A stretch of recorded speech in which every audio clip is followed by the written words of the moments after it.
So we're going to talk about brand today. So if you like this content, please subscribe to the YouTube channel. Okay, so let's talk about your brand.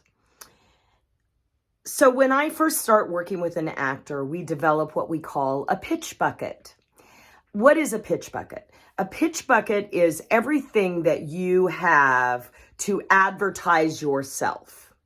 Okay?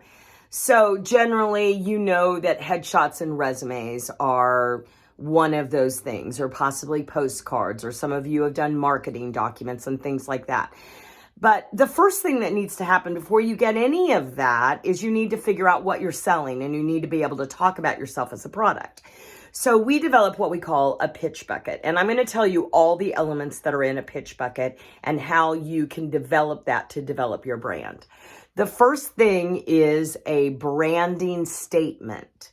Now, we write a longer branding statement knowing that we aren't necessarily going to use the whole statement, maybe just a part of the statement, but it's good to sort of flesh out everything. And so one of the assignments I give to all of my clients when they first start with me is write the statement using this format.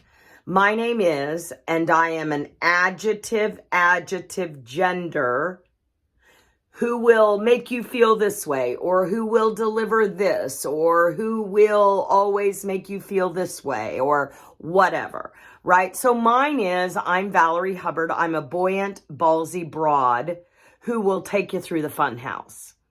So buoyant, ballsy is like, I'm bubbly, I'm a ballsy chick, but I've got a little bubbly about me, like, right? So that's where that came from. And then who will always take you through the fun house came from, even if I was in a drama, I was the comic relief. So that's where that came from. So the first thing is to write that statement. That's the first thing that's in a pitch bucket to do with your brand.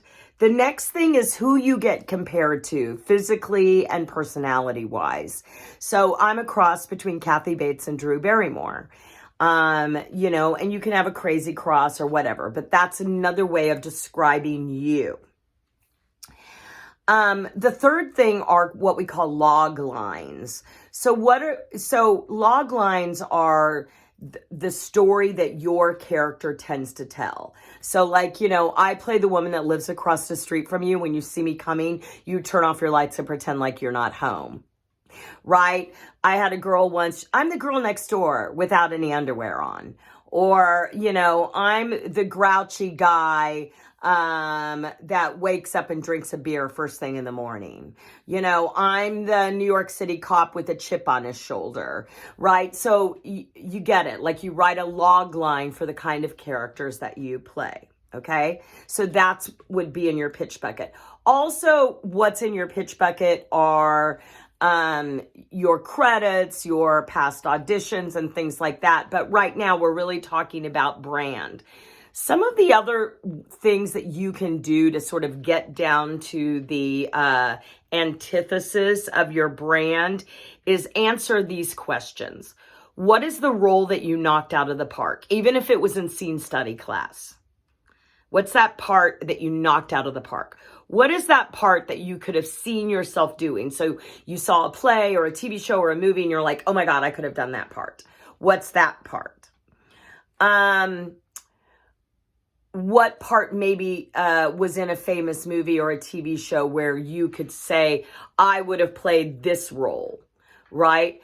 A really good way to break down brand is, weirdly enough, Shakespeare or writers like Tennessee Williams, because they wrote very prototype type characters. And so you can really see, like, who are the characters that I tend to play in Shakespeare, or who are the characters I tend to play in Tennessee Williams. Those can be things that can really, really, really help you with your brand. Once you kind of know what is the story you're telling and what you do better than everyone else, you can shorten that branding statement to maybe 2 words or 1 word. Like, my short version of brand is adorable bully. I always say, you're looking to name your restaurant. If your acting career is a restaurant, you're looking to name your restaurant. And you're looking to give me the antithesis of what I can expect from that person. And then there's a spectrum in brand. So for me, I'm an adorable bully, but the spectrum that I've played over the last 35 years of my acting career is adorable bully. All the way up here is like Mama Sparkle that I played in the Disney show Kickin' It. She was, she was that next door neighbor that you see coming and turn off your lights and pretend like you're not home. She was always in your face, lots of makeup, very bossy, very opinionated, and someone you don't particularly like, but she was super cute, right? So adorable bully. All the way down here to Resident Evil Extinction, that I was completely like, the bully, like dumb as a bucket of hair, just gonna kill you rather than talk to you, just bully. And in between, there's several characters. I mean, obviously, I've been a working actor for 35 years, so I played a ton of characters. But if you diffuse those characters down to one thing, it's adorable bully. That shows up in whatever I do. So you're trying to get down to what is the name, what is the thing that you can put out there. Because the more niched you are, the more you will work.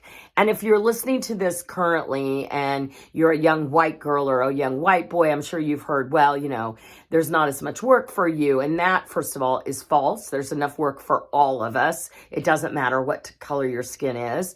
There's enough work for all of us. You just have to understand that you have to be very niched in your brand. By the way, if you like this content, please subscribe to the YouTube channel. Okay, I hope you got everything you need. If you need any more help on brand, please don't hesitate to reach out to me at Valorie at actorsfasttrack.com, and we can get you on my calendar to discuss your brand. I hope you're having a great day, and I'll talk to you soon. Bye.